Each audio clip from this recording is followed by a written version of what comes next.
These are the blunders from down thunder that made Australia great. The year was 1932. Wheat farmers in Western Australia had a problem. Some 20,000 emus were invading their fields and eating and trampling their crops. They appealed to the government for help. Sir George Pearce came to their rescue. It didn't go well. Welcome to the first episode of Bungle Down Under, Laughable Lessons from the Past, in which we talk about dumb decisions from the past which have helped to make Australia great. I'm Josh McGrath. And I'm John Gibbs. And today's hero is Sir George Foster Pearce, the Minister for Defence in the Australian government. So, who was this Sir George Pearce? Well, Sir George was born in South Australia in 1870. He left school at the age of 11 and he worked as a farm labourer, carpenter and trade union official. Then when Australia became a federation, he became one of the first members of Parliament and he managed to stay in Parliament for 37 years. So he became Australia's longest serving senator and he still does hold the record for being Australia's longest serving senator. During the First World War, he became Australia's Defence Minister and a lot of people thought he didn't do a terribly good job. At the end of the war, he was sent to London to help demobilise the Australian troops, and as his ship was leaving the harbour, a whole crowd gathered to boo him on his way. In 1932, Sir George was reappointed as Defence Minister, and so he was the Minister of Defence at the time when our story starts. So, what was this problem that he ran into with these emus? Well, a lot of wheat farms had recently been set up in Western Australia. Now, there were lots of native emus around, and these emus liked eating the wheat, which the farmers were producing. And so the emus were eating the wheat and trampling the crops because they have quite large legs. And the farmers were very upset about this and they wanted to get rid of the emu pests. So, who did Sir George Pearce send to fight these emus? Well, he sent a small detachment from the Australian Army. It was the 7th Heavy Battery of the Royal Australian Artillery under the command of Major Gwynedd Purves Wyn Aubrey Meredith. They took with them some Lewis machine guns and Sir George was quite confident that they would be able to mow down these emus, these pesky emus, and get rid of the problem. He was so confident that in fact a film crew went along with the Australian Army gunners, and this became only the second time on Australian soil that the Australian Army had been deployed in fighting an enemy. Wow, so how did the battle begin? The first day, the gunners took up their position and waited for the emus to come. From a distance, they poured a whole lot of lead into the backsides of those emus. But they discovered that the emus just ran away. They run in a bit of a zigzag pattern and they're particularly difficult to hit while they're running. They run at about up to about 50 kilometres an hour. So after the first day, a grand total of about 20 emus had been killed. It was a bit of a failure. And on that first day, what else did they learn from this battle? Well, they learnt that emus are particularly difficult to kill. Emus are about 2 metres tall.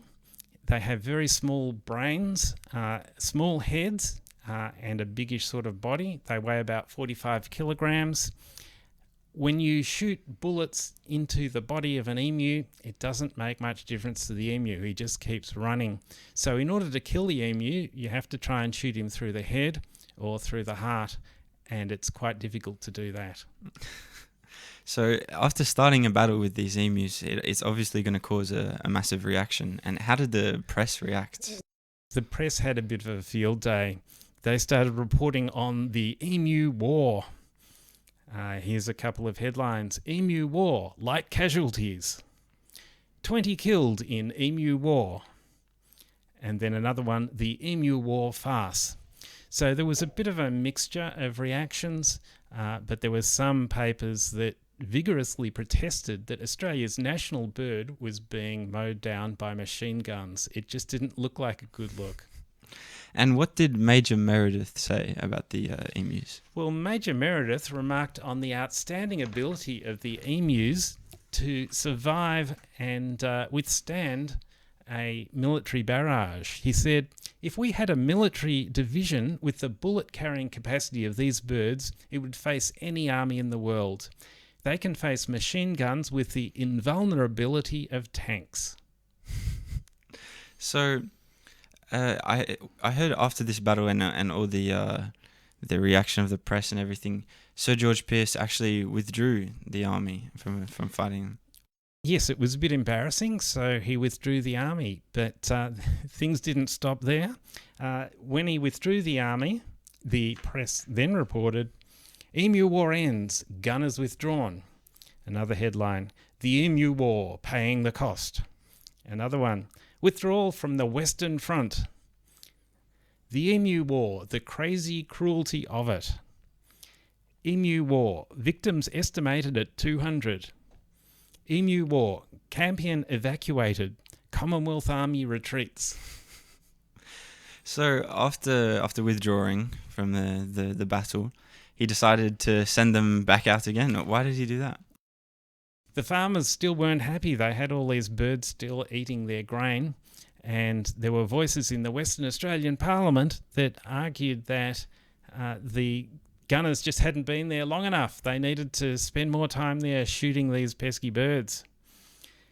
George Lambert, one of the Western Australian MPs, said this, it's all very well for the city pussyfoots in the House of Representatives to make little of the attempt to eradicate emus with machine guns, and I can quite appreciate the attitude of brass hats in Melbourne in killing an attempt to do anything useful with the equipment of the military. So when this was all said and done and the battle finished, what was the overall outcome with this?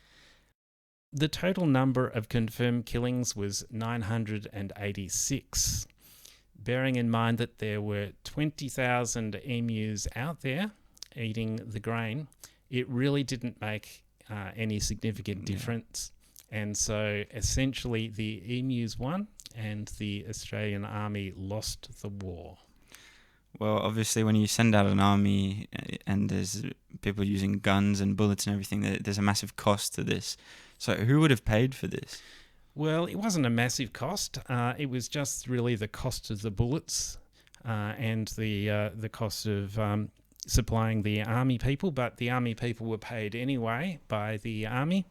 And so the cost of the bullets came to £24. It was said in the press that the farmers would pay for it. And the bill eventually got sent to a Mr. O'Leary. And Mr. O'Leary, when he received the bill for £24, says, "Oi, I didn't agree to pay this." And what he did was he submitted a bill in return to the Commonwealth. And his bill was for £924, of which £9 was for supplying food to His Majesty's troops, and £10 was for supplying transport for the same, because when they came, they used his car to chase after the emus, and then £5 for repairs to damage to the car caused by the well-fed condition of the soldiers who had travelled in the car. In other words, the soldiers were a bit tubby.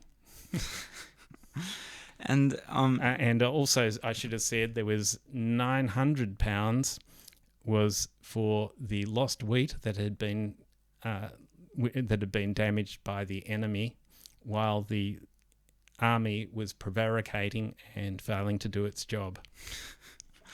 So, what did this Emu War do for Sir George Pearce's reputation? Well, poor old Sir George Pearce didn't do terribly well out of this. At the end, he became known as the Minister for the Emu War. One of the senators in Parliament the following year said this, "In days of old, when knights were bold and warriors held their sway, when the right honourable gentleman puts on his tin armour, decorates his headpiece with a few emu feathers taken from the birds which were slaughtered in Western Australia, and grasps with 2 hands his broadsword, he will overawe his opponents, and the supremacy of the Senate will be assured. So, the moral of the story is, if you're planning to have a war, then make sure you're doing well at the war before you send in the film crew.